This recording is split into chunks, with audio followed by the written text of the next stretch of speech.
Hello everyone, कैसे हैं आप सभी। आज की इस वीडियो में हम ये जानने वाले हैं कि नेक्स्ट जो सीटेट आपका होगा तो सीटेट का सिलेबस क्या रहने वाला है। तो साथ साथ में ये भी जानेंगे कि क्या सिलेबस में कोई तब्दीली होगा या नहीं, कोई बदलाव देखने के लिए मिलेगा या नहीं। और साथ में ये भी हम जानेंगे कि सीटेट कब होगा, यानी आपका दिसंबर में होगा या फिर आपका जनवरी में होगा, जनवरी 2025 में होगा या फिर दिसंबर 2024 में नेक्स्ट जो है कि सीटेट होगा। इन सारे मुद्दों पर बात करेंगे। खास करके सिलेबस के ऊपर में मेरा मोटिव रहेगा कि सिलेबस के बारे में बात करूं आपसे कि सिलेबस में कोई चेंज है कि नहीं, कि जो पहले था वही सिलेबस रहने वाला है।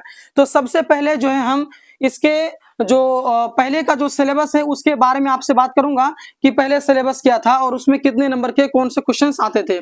तो देखिए दोस्तों, जो पहला होता है पेपर 1, जो कि 1 से लेकर के 5 तक के जो शिक्षक बनने के लिए हैं, पेपर 1 वो है। और एक होता है आपका पेपर 2, जो कि आपका 6 से लेकर के 8th के लिए होता है। ठीक है, देखिए नंबर 1 में आता है आपका सीडीपी, यानी सीडीपी से जो है कि आपके क्वेश्चंस आते हैं। कितने क्वेश्चंस आते हैं तो मैं बात करूं तो 30 क्वेश्चंस आते हैं।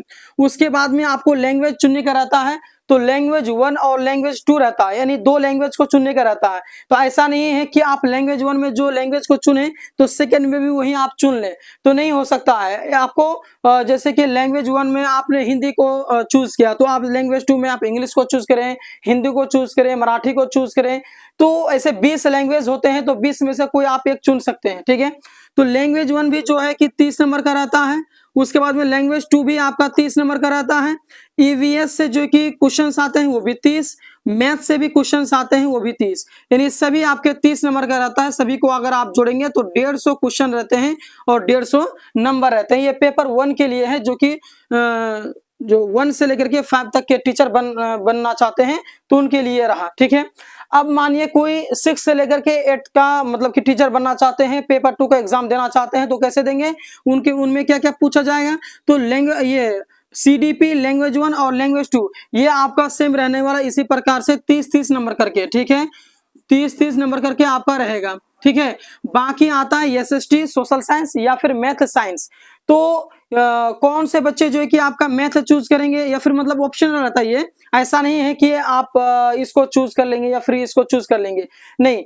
जो भी स्टूडेंट ग्रेजुएशन जो किए हैं, अगर वो साइंस से ग्रेजुएशन किए हैं तो उनको जो है कि मैथ और साइंस को सेलेक्ट करने का रहता है। और जो ग्रेजुएशन साइंस के अलावा जो बाकी से किए हैं, जैसे कि कॉमर्स से किए हैं या फिर हिंदी से या फिर व्हाटएवर जो भी से किया हो, सिर्फ साइंस को छोड़ करके, तो वो बच्चे जो है कि इसको सेलेक्ट करेंगे। ठीक है, तो इसके बारे में विस्तार से मैं वीडियो अलग से बना करके आपको बेहतर तरीके से समझा देगा। ठीक है, तो इसमें जो है कि 60 क्वेश्चंस रहते हैं। अगर आप इसको सेलेक्ट करते हैं मैथ और साइंस को, तो इसमें से 60, तो चाहे इसको दोनों में से कोई एक 60 नंबर का रहता है। तो अगर आप इसको भी जोड़ेंगे तो आपका 150 आ जाएगा। ठीक है, तो इस प्रकार से जो है कि आपका ये भी 150, आपका ये भी 150 रहेगा। ठीक है, तो कहने का मतलब है कि जो पिछला जो सिलेबस था ये आपका सिलेबस था, जो कि मैंने अभी आपको बताया। ठीक है, अब यहाँ पर सवाल बन रहा है कि इसका ये जो सिलेबस है तो ये सिलेबस में बदलाव आएगा कि नहीं आएगा, कि सेम सिलेबस इस बार भी रहने वाला है। तो दोस्तों मैं आपको बता दूं कि ये जो आपका सीटेट जो एग्जाम है वो कंडक्ट कराती है कौन, तो सीबीएसई कराती है। कौन कराती है, सीबीएसई कराती है। तो सीबीएसई अगर इस बार फिर से एग्जाम कंडक्ट कराया तो आपका सिलेबस में कोई भी चेंज नहीं होगा, यही सेम सिलेबस आपका रहेगा।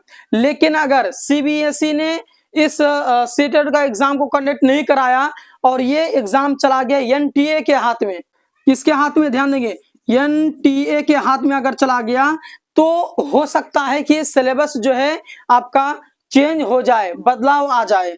तो अगर ऐसा कुछ होता है तो मैं आपको अपडेट करा देगा। और दूसरा कि ये ऑफलाइन होता है कि ऑनलाइन होता है सीटेट एग्जाम, तो भाई इसका जो एग्जाम है वो आपका ऑफलाइन होता आ रहा है।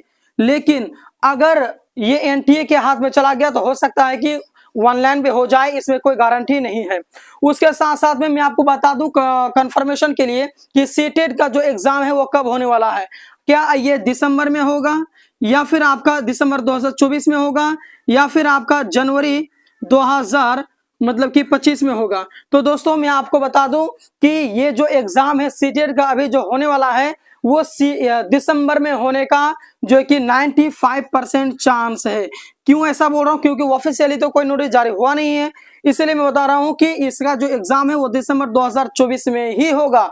5% डाउट है कि भैया जनवरी 2025 में होगा, ठीक है, लेकिन ज्यादा पूरा चांस है कि दिसंबर 2024 में इसका एग्जाम होने वाला है।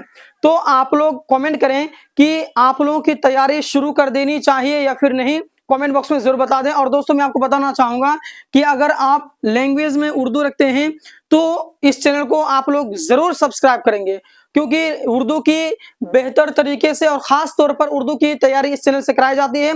बाकी भी आपको कराया जाएगा, लेकिन ज्यादा फोकस रहता है उर्दू में, इसीलिए आप लोग हमारे इस चैनल को सब्सक्राइब करेंगे, लाइक करेंगे, एक दूसरे फ्रेंड में शेयर करेंगे। तो मिलते हैं एक और वीडियो में, धन्यवाद।